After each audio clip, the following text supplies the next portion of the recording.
December 16, 1944. The Ardennes Forest, Belgium.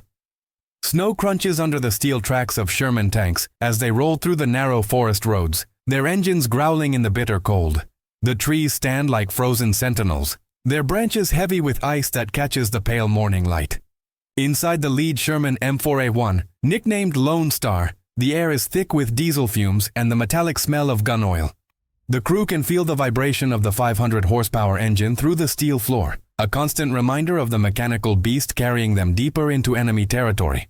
Private First Class Billy Ray Thompson sits cramped in the loader's position, his breath visible in small puffs despite the engine heat.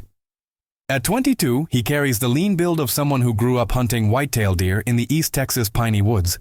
His hands, calloused from years of working his family's small farm, now handle 75mm shells with the same careful precision he once used to load his grandfather's old Winchester. But today something else catches the light in the cramped turret space. A modified hunting rifle, crudely but securely mounted to the turret's interior wall, with military-issue cable ties and strips of leather cut from an old ammunition pouch. The weapon looks almost comical in the high-tech environment of the Sherman's turret. It's Billy Ray's personal Remington Model 11 semi-automatic shotgun, a 12-gauge his father gave him for his 16th birthday. The barrel has been shortened to fit the confines of the tank, and Billy Ray has fashioned a makeshift swivel mount using spare parts scavenged from damaged vehicles. Leather straps, darkened with gun oil and wear, hold the weapon secure against the turret wall, while a simple pivot mechanism allows it to be quickly deployed through the commander's hatch or the loader's position. Thompson. What in the Sam Hill is that contraption supposed to do? Sergeant Mike O'Brien, the tank commander, had asked 3 days earlier when Billy Ray first installed his modification. O'Brien, a tough Irish-American from Boston's South Side, had seen his share of improvised solutions, but this one struck him as particularly useless. You planning to hunt rabbits while we're fighting krauts? The rest of the crew had joined in the ribbing. Corporal Danny Martinez, the gunner from Los Angeles, shook his head with amusement. Billy Ray's gonna scare away the German infantry with his bird gun. Maybe they'll think we're crazy and just surrender. Even Private Joe Kowalski, the driver from Detroit's Polish district, had chimed in from his position in the hull. Next thing you know, he'll be mounting a fishing rod to catch us some dinner. But Billy Ray had persisted with quiet determination. Back home, when wild hogs would get too close to the house, you didn't need a cannon to drive them off, he had explained in his slow Texas drawl. Sometimes the right tool for the job ain't the biggest one. He had spent hours working on the mount, testing the pivot mechanism, ensuring the weapon could traverse a wide arc around the tank's upper hull. The other crews in their company had heard about Thompson's hillbilly invention, and it had become something of a running joke throughout the 4th Armored Division. The 4th Armored Division had been pushing through the Ardennes as part of General Patton's 3rd Army, tasked with supporting the beleaguered forces around Bastogne. The division had earned a reputation for aggressive tactics and innovative solutions, but even by their standards, Billy Ray's shotgun modification seemed eccentric. The Sherman tanks were already bristling with their main 75mm guns, coaxial 30 caliber machine guns, and hull-mounted machine guns. What could a hunting shotgun possibly add to that firepower? The morning of December 16th had started like any other. The crew of Lone Star had performed their daily maintenance ritual, checking track tension, oil levels, and ammunition stores. Billy Ray had cleaned his shotgun with the same methodical care he gave to the tank's main gun, loading it with double-aught buckshot shells he had traded for with an infantry sergeant. The shells were military issue, designed for close-quarters combat, each one containing 9.33 caliber lead pellets that could devastate targets at short range. As the column moved deeper into the forest, the radio crackled with routine communications. Baker 2-6, this is Baker 6. Maintain interval and watch for obstacles on the road ahead. The voice of Captain James Morrison, their company commander, carried the calm authority of a West Point graduate who had learned to trust his men's judgment, even when that judgment seemed questionable. The forest around them seemed almost peaceful, despite the war raging across Europe. Icicles hung from the pine branches like nature's own camouflage, and the snow muffled the usual sounds of combat that had become their constant companion. But Billy Ray felt something in his gut, the same instinct that had kept him alive during countless hunting trips in the Texas wilderness. The forest was too quiet, too still. Even the birds had stopped singing. "Sergeant," Billy Ray said quietly, his hand unconsciously moving toward his mounted shotgun, "something don't feel right about this stretch of road." O'Brien, scanning the tree line through his periscope, nodded grimly. "I know what you mean, Thompson. Keep your eyes peeled, boys." This feels like ambush country." The words had barely left his mouth when the forest exploded into violence. The first Panzerfaust rocket streaked out of the tree line like a comet of death, its warhead designed specifically to penetrate Sherman armor. The rocket-propelled grenade struck the second tank in their column, Iron Horse, with a sound like thunder cracking the earth. The explosion sent a shower of sparks and metal fragments cascading through the air, and the Sherman lurched to a halt, smoke pouring from its engine compartment. "Contact front! Contact front!" O'Brien's voice cut through the chaos as he grabbed the radio handset. "Baker 6, this is Baker 2-6. We're taking fire from concealed positions in the tree line. Request immediate support." But the radio only crackled with static. The Germans had been planning this ambush carefully, and they had brought jammers to cut off American communications. The column of 5 Sherman tanks was on its own, trapped on a narrow forest road with thick trees on both sides, and no room to maneuver. More Panzerfausts erupted from the forest, their distinctive whooshing sound followed by the crash of explosions against steel armor. The German infantry had positioned themselves in carefully prepared positions, using the natural cover of fallen logs and snow-covered foxholes to remain invisible until the moment of attack. These weren't regular Wehrmacht troops. They were experienced soldiers, possibly SS or paratroopers, who understood exactly how to neutralize American armor in close terrain. Danny Martinez traversed the main gun toward the muzzle flashes, his hands steady despite the chaos erupting around them. "I can't get a clear shot, Sarge. They're too close to the trees, and I can't depress the gun low enough." This was the nightmare scenario that tank crews feared most, being caught in terrain that negated their primary advantages of firepower and mobility. The 75mm gun, devastating in open country, was almost useless against infantry hiding in dense forest at close range. The Germans knew this, and they had chosen their ambush site with deadly precision. A stick grenade bounced off Lone Star's turret, its distinctive wooden handle spinning through the air before exploding harmlessly against a nearby tree. But more grenades followed, and Billy Ray could hear the metallic pinging of rifle bullets striking their armor. Through his periscope, he caught glimpses of field gray uniforms moving between the trees, German soldiers advancing with the confidence of hunters who had cornered their prey.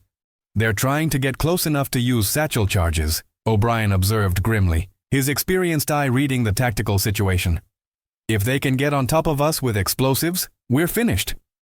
The German tactics were textbook anti-tank warfare. First, immobilize the vehicles with Panzerfausts and obstacles. Then close the distance while the tank crews were disoriented, using grenades and satchel charges to finish off the disabled vehicles. It was a proven method that had destroyed countless Allied tanks throughout the war. Another Panzerfaust struck Lone Star directly, the shaped charge warhead designed to punch through the Sherman's relatively thin armor. The explosion rang through the tank like a bell, and Billy Ray felt his ears pop from the overpressure. Smoke began to seep into the fighting compartment, carrying the acrid smell of burning metal and explosive residue. "Damage report," O'Brien shouted over the ringing in their ears. Danny Martinez worked his controls frantically, trying to traverse the main gun. "The elevation mechanism is jammed, Sarge. I can't move the gun up or down, and the traverse is sluggish. I think we took shrapnel in the turret ring." The news hit the crew like a physical blow. Without the main gun, they were essentially helpless against the German infantry. The coaxial machine gun could still fire, but its field of view was limited, and it couldn't engage targets that were too close to the tank's hull. They were rapidly becoming a sitting target, waiting for the Germans to close in for the kill. Through the thick bulletproof glass of his periscope, Billy Ray watched German soldiers moving closer through the trees. They moved with practiced efficiency, using fire and movement tactics to advance while staying in cover. Some carried the distinctive silhouette of Panzerschreck anti-tank rockets, while others hefted canvas bags that could only contain satchel charges, enough explosive to crack open a Sherman like an egg. "Sarge, they're gonna be on top of us in about 2 minutes," Billy Ray reported, his voice steady despite the fear gnawing at his gut. "And when they get here, that main gun ain't gonna do us much good." It was then that Billy Ray's hand found the familiar grip of his mounted shotgun. The weapon that had been the subject of so much ridicule suddenly seemed like their only hope. While the 75mm gun couldn't depress low enough to engage targets close to the tank, and the machine guns had limited traverse, his shotgun could cover the dead space around their vehicle, the area where German infantry would have to approach to plant their charges. "Thompson, what are you thinking?" O'Brien asked, noticing Billy Ray's movement toward his improvised weapon. "Well, Sarge," Billy Ray drawled, working the action of his shotgun to chamber a round, "I reckon it's time to see if this hillbilly invention was such a dumb idea after all. And you, what would you have done in the place of this crew up to this point? The first German soldier to reach Lone Star came from the left side, moving in a low crouch through the snow-covered underbrush. He carried a canvas satchel charge in one hand and a Schmeisser submachine gun in the other, his breath visible in small puffs as he approached the immobilized Sherman. The soldier was young, maybe 19 or 20, with the lean build and confident movements of a veteran. He had probably destroyed other American tanks using these same tactics. Billy Ray tracked the German's approach through his periscope, waiting for the right moment. The soldier reached the edge of the tank's dead space, that crucial area where the main gun and coaxial machine gun couldn't engage. In a few more seconds, he would be close enough to place his satchel charge against the tank's hull, where the explosion would punch through the armor and kill everyone inside. Now or never, Billy Ray muttered, swiveling his shotgun mount toward the approaching threat. The Remington Model 11 had been designed for hunting waterfowl and upland game, but loaded with military double-aught buckshot, it became a devastating close-range weapon. Each shell contained 9 .33 caliber lead pellets, and at the range Billy Ray was engaging, less than 20 yards, the shot pattern would be tight enough to deliver all 9 pellets into a man-sized target with lethal effect. Billy Ray squeezed the trigger, and the shotgun roared inside the confined space of the turret. The muzzle flash lit up the interior like lightning, and the recoil drove the weapon back against its improvised mount. Through the smoke, Billy Ray saw the German soldier spin and fall, his satchel charge tumbling harmlessly into the snow. "Jesus Christ, Thompson!" Danny Martinez shouted over the ringing in their ears. "That thing sounds like a cannon in here." But there was no time to celebrate. More German soldiers were approaching from different angles, and Billy Ray could see muzzle flashes from at least a dozen positions in the tree line. The enemy had committed significant forces to this ambush, probably a full company of infantry supported by anti-tank weapons. They weren't going to be discouraged by the loss of one man. Billy Ray worked the semi-automatic action of his shotgun, ejecting the spent shell and chambering a fresh round.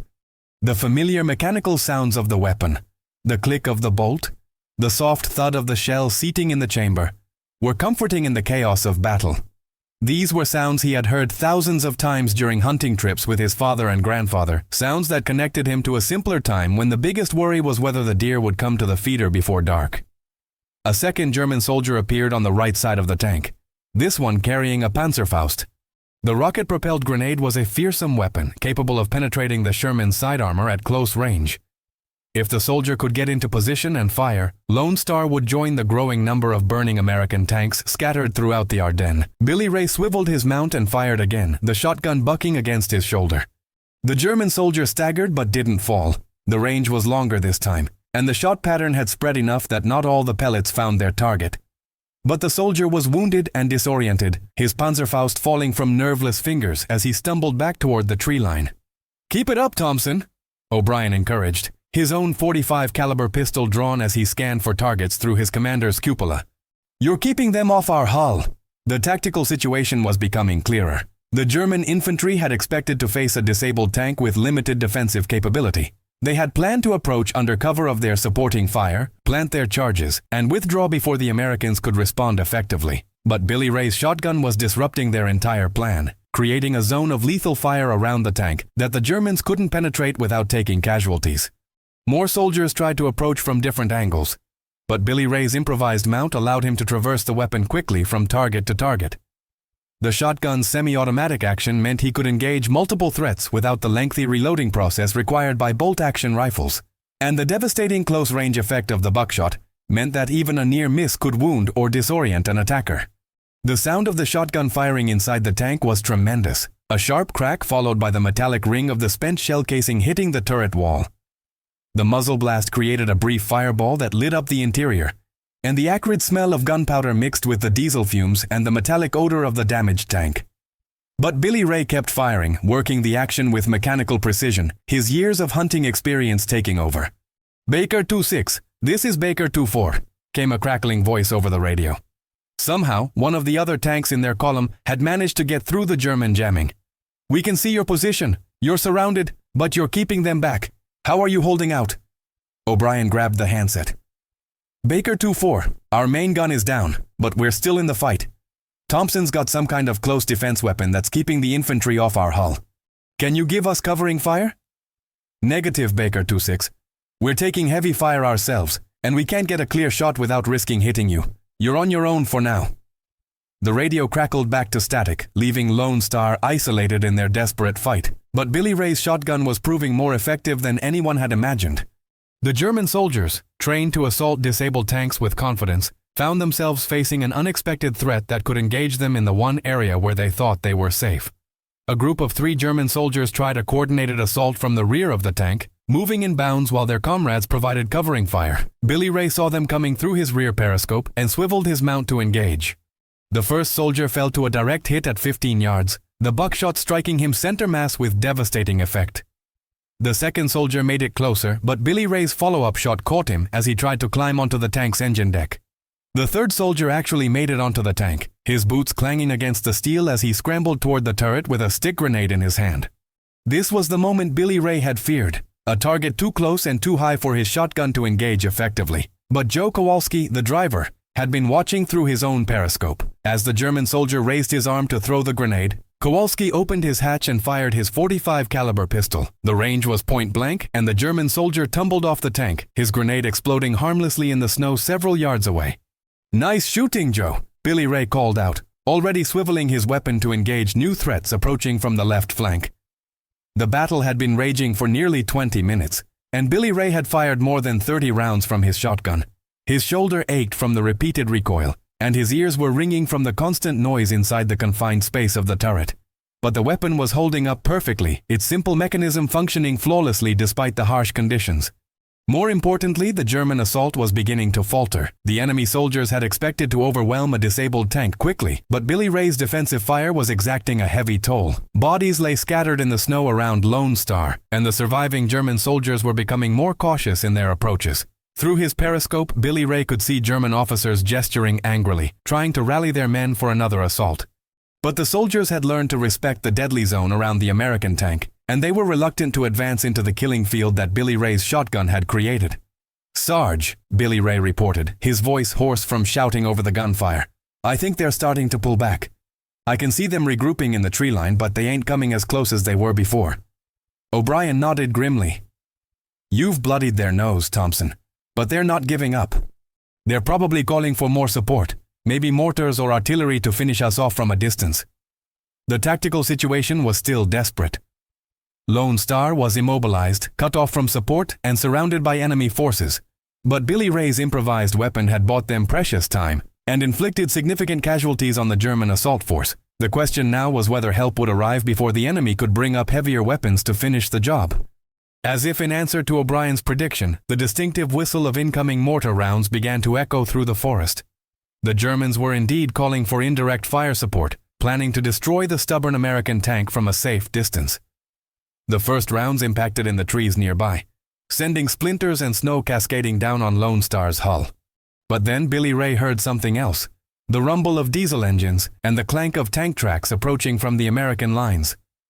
Through the smoke and chaos, he could make out the distinctive silhouettes of more Sherman tanks pushing through the forest, their guns traversing toward the German positions. "Baker 2-6. This is Baker 6. Captain Morrison's voice crackled over the radio. "We're coming up on your position with the rest of the company. Keep your heads down. We're going to give those Krauts something to think about." The relief Billy Ray felt was almost overwhelming. But even as American reinforcements arrived, German soldiers continued to probe Lone Star's defenses, and Billy Ray kept his shotgun ready, scanning for threats through his periscope. Thank you for staying with us through this intense moment. The most decisive part of this incredible story is still to come. The arrival of American reinforcements changed the tactical situation dramatically, but it also created new dangers for the crew of Lone Star. As Captain Morrison's tanks engaged the German positions in the tree line, the forest erupted into a full-scale battle. The crack of 75mm guns mixed with the chatter of machine guns and the explosion of high-explosive shells against the frozen trees. Splinters and shrapnel filled the air like deadly snow, and the acrid smoke of battle began to obscure visibility throughout the forest. But the German forces weren't finished with Lone Star. As their main assault force engaged the newly arrived American tanks, a squad of German soldiers used the chaos and smoke as cover to make one final attempt on the disabled Sherman. These weren't regular infantry. They moved with the practiced efficiency of combat engineers or assault pioneers, soldiers specifically trained in the destruction of enemy armor. Billy Ray spotted them through his periscope as they emerged from a concealed position less than 50 yards away. There were 6 of them, moving in a tactical formation that spoke of extensive training and experience. The lead soldier carried what appeared to be a flamethrower, while the others hefted satchel charges and Panzerfausts. This was a specialized tank hunting team, the kind of unit that had destroyed countless Allied vehicles throughout the war. "Sarge, we got company," Billy Ray reported, his hand tightening on his shotgun's grip. 6 Krauts with heavy equipment coming in from our 2 o'clock position. O'Brien peered through his own periscope and cursed under his breath. "Those are engineers, Thompson. They know exactly what they're doing, and they're not going to be scared off by small arms fire. Danny, can you get the main gun working?" Martinez worked frantically with his controls, but the damage from the earlier Panzerfaust hit had jammed the elevation mechanism completely. "Negative, Sarge. The gun's locked in position, and I can't traverse it far enough to engage targets that close." The German assault team was advancing methodically, using the smoke and the noise of the larger battle to mask their approach. The soldier with the flamethrower was particularly dangerous. The weapon could spray burning fuel through any opening in the tank's armor, turning the crew compartment into a death trap. Billy Ray had heard stories from other tank crews about what happened when flamethrowers were used against disabled vehicles, and none of those stories had happy endings. Billy Ray checked his ammunition supply. He had started the battle with 40 rounds of double-aught buckshot, and he had been firing steadily for nearly 30 minutes. A quick count of the spent shell casings scattered around his position told him he had fewer than 10 rounds remaining. Against 6 determined German soldiers, that might not be enough. "Joe, can you back us up at all?" Billy Ray called to the driver. Kowalski tried to engage the transmission, but the tank remained motionless. "The final drive took damage when that first Panzerfaust hit us," he reported. "We're not going anywhere under our own power." The German team was now within 30 yards and closing fast. The lead soldier with the flamethrower had taken cover behind a fallen log, while his teammates spread out to approach from multiple angles. These men knew that a disabled tank was most vulnerable to coordinated assault, and they were executing their attack with textbook precision. Billy Ray made a tactical decision that would have seemed insane to anyone watching from outside the tank. Instead of waiting for the Germans to close the distance, he opened his loader's hatch and exposed himself to enemy fire, giving his shotgun a much wider field of fire and better angles of engagement. The cold December air hit him like a physical blow, and he could immediately hear the crack of rifle bullets passing overhead. But the improved visibility and firing angles were worth the risk. Through the open hatch, Billy Ray could see the entire German assault team and engage them before they reached their optimal attack positions. The soldier with the flamethrower rose from behind his log, the weapon's nozzle aimed directly at Lone Star's turret. At a range of 25 yards, the burning fuel would easily reach the open hatch where Billy Ray was positioned. It was a race between the German's trigger finger and Billy Ray's shotgun. Billy Ray fired first, the buckshot striking the flamethrower operator center mass and spinning him around. The flamethrower discharged as the soldier fell, sending a stream of burning fuel harmlessly into the trees instead of into the tank. The weapon's fuel tank exploded a moment later, creating a fireball that illuminated the entire area and temporarily blinded the other German soldiers. But the remaining 5 soldiers pressed their attack, using the confusion caused by the explosion to advance even closer. 2 of them reached the side of the tank and began climbing onto the hull, their satchel charges ready to be placed against the armor. These were the most dangerous moments. Once the Germans got onto the tank itself, Billy Ray's shotgun would have difficulty engaging them. O'Brien and Kowalski both opened their hatches and began firing their .45 caliber pistols at the climbing soldiers. The range was point blank, but the Germans were wearing heavy winter clothing and equipment that absorbed some of the impact from the relatively small pistol rounds. One soldier fell, but the other managed to reach the turret and began working to place his satchel charge. Billy Ray swiveled his shotgun mount to its maximum traverse and fired almost straight down at the German soldier on his turret. The buckshot struck the man at a range of less than 10 feet, and the effect was devastating. But as the soldier fell, his satchel charge tumbled onto the tank's engine deck, its fuse already lit and burning. "Satchel charge on the engine deck," O'Brien shouted. "Everybody out!" But there was nowhere to go. The forest around them was still full of German soldiers, and abandoning the tank would mean certain death or capture. Billy Ray made another split-second decision that defied all military logic. Instead of evacuating, he climbed completely out of his hatch and onto the turret, exposing himself fully to enemy fire in order to reach the burning satchel charge. The charge was a canvas bag containing several pounds of high explosive, enough to crack open the Sherman's engine compartment and disable the tank permanently. The fuse was burning steadily, giving Billy Ray perhaps 10 seconds before detonation. German rifle fire cracked around him as he scrambled across the turret, but he focused entirely on reaching the deadly package. Billy Ray grabbed the satchel charge and hurled it as far as he could toward the German positions. The bag arced through the air, trailing smoke from its burning fuse, and exploded in mid-flight about 30 yards from the tank. The blast wave knocked Billy Ray flat against the turret, but Lone Star was saved from destruction. The remaining German soldiers, seeing their carefully planned assault falling apart, began to withdraw toward their own lines, but Billy Ray wasn't finished with them. Lying flat on the turret with his shotgun, he engaged the retreating soldiers as they tried to escape through the forest. His remaining ammunition was precious, but each shot was carefully aimed and devastatingly effective at the ranges involved. The last German soldier to fall was an officer, probably the leader of the assault team. He had been directing the attack from a position behind a large pine tree, and he made the mistake of exposing himself as he tried to rally his retreating men. Billy Ray's final shotgun round caught him as he stepped into the open, ending the German assault once and for all. As the immediate threat subsided, Billy Ray became aware of the larger battle raging around them. Captain Morrison's tanks had engaged the main German force, and the sound of tank guns and machine guns echoed through the forest. But the German ambush was breaking up, their carefully planned attack disrupted by the unexpected resistance from Lone Star and the arrival of American reinforcements. Billy Ray slid back down into the turret, his shotgun empty and his body shaking from adrenaline and cold.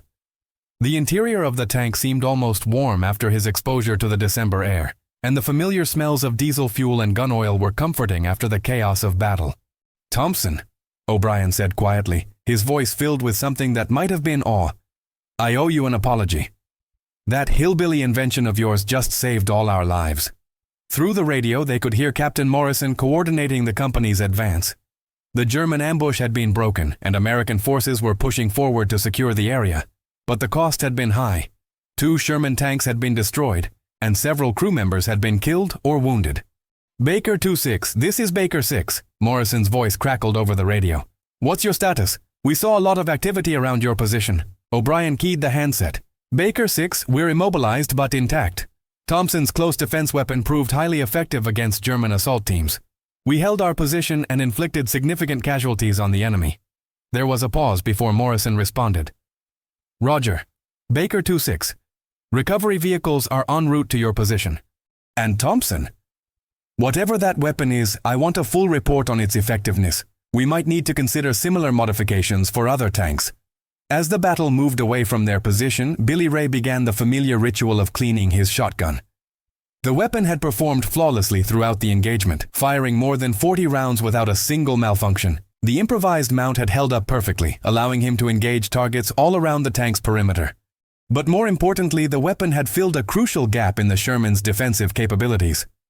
While the main gun and machine guns were devastating against targets at medium and long range, they couldn't effectively engage infantry that got close to the tank's hull. Billy Ray's shotgun had created a lethal zone around Lone Star that German assault teams couldn't penetrate without taking heavy casualties. The tactical implications were significant. Throughout the war, German infantry had developed increasingly effective methods for destroying Allied tanks, particularly in close terrain where the tank's mobility and long-range firepower advantages were negated. Billy Ray's improvised solution offered a potential answer to this problem, a way for tank crews to defend themselves against close-range assault.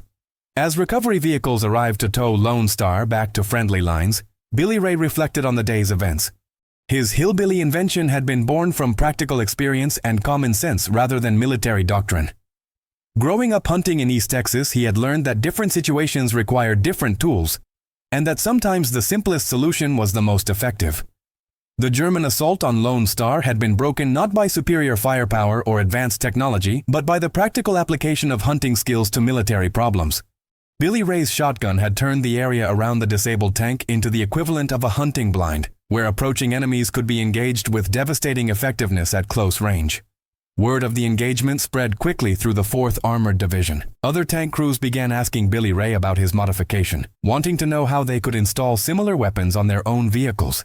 The hillbilly invention that had been the subject of so much ridicule was suddenly being hailed as a tactical innovation. But Billy Ray remained modest about his achievement. "It wasn't nothing special," he told the other crews. "Just used what I knew from back home and applied it to the situation at hand. Sometimes the old ways work just fine, even in a modern war."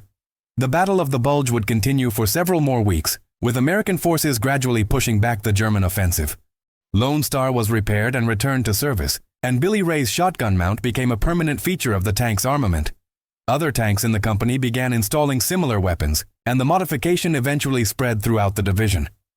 Captain Morrison's after-action report specifically mentioned the effectiveness of Thompson's improvised close defense weapon, recommending that similar modifications be considered for other tanks operating in close terrain.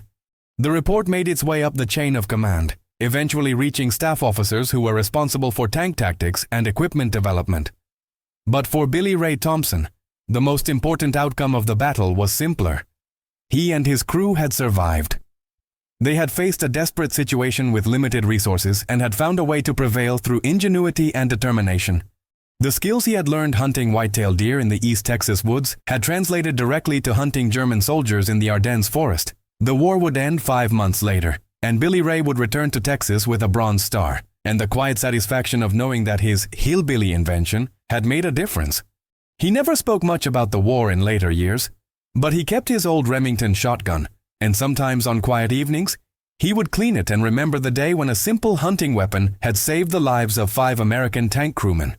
The story of Billy Ray Thompson and his improvised shotgun mount became part of the unofficial history of the 4th Armored Division, passed down from veteran crews to new replacements as an example of American ingenuity and adaptability. It demonstrated that in war, as in hunting, success often came not from following the rulebook, but from understanding the situation and applying the right tool for the job. In the end, the German soldiers who had planned to overwhelm a disabled American tank had encountered something they hadn't expected. A defender who understood that sometimes the most effective weapon isn't the biggest or most sophisticated, but the one that's perfectly suited to the task at hand. Billy Ray's shotgun had turned Lone Star from a sitting duck into a deadly trap, and in doing so, it had saved not just 5 American lives, but potentially hundreds more as the tactical innovation spread throughout the division.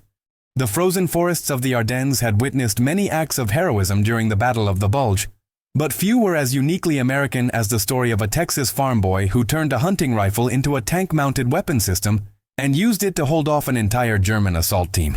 It was a reminder that in war, as in life, innovation often comes from the most unexpected sources, and that sometimes the simplest solutions are the most effective. Billy Ray Thompson's homemade tank-mounted shotgun had started as a joke among his fellow tank crewmen, but it ended as a legend within the 4th Armored Division. And in the broader context of World War II, it represented something quintessentially American: the ability to improvise, adapt, and overcome through practical ingenuity and determination. The weapon that everyone had laughed at had indeed saved 200 men in the Bulge, proving that sometimes the best innovations come not from military laboratories, but from the practical wisdom of those who understand that survival often depends on using whatever tools are available to get the job done.